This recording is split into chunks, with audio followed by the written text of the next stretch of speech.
Patuloy pa ang investigasyon ng Surigao City Police Station upang makuha ang kabuang detalye ng naganap na landslide sa isang illegal mining area sa Sitio Perico, Barangay Mabini, Surigao City, sa lalawigan ng Surigao del Norte, na kumitil ng buhay ng 2 minero habang isa pa ang nasugatan. Kinilala ni Police Lieutenant Colonel Mariano Lucban, hepe ng Surigao City Police Station, ang mga nasawi na sina Hernando Paymalan Sr., 56 anyos, barangay Tanod, at ang tricycle driver na si Charlito Tanyanya. Samantala, nakaligtas naman si Vic Manuel de la Torre, parehong residente ng kalapit na barangay sa Anumar. Batay sa paunang investigasyon, gumawa umano ng tunnel sa ilalim ng bulubunduking bahagi ng lugar ang mga residente na gumuho dahil sa ilang araw na tuloy-tuloy na pag-ulan, kung kaya't natabunan ang gumuhong lupa na may halong mga bato ang mga biktima. Inalam na rin nila kung may nagpi-finance ba sa nasabing minahan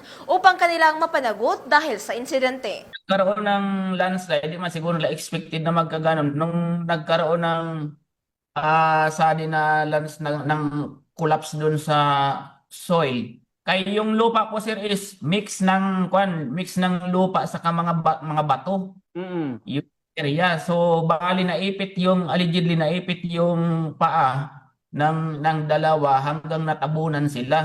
Mula rito sa Bombo Radyo Butuan, ito si Bombo Josefa Cruzada, and this is Bombo Radyo Philippines, the #1 and the most trusted source of news and information. Basta Radyo. Bombo!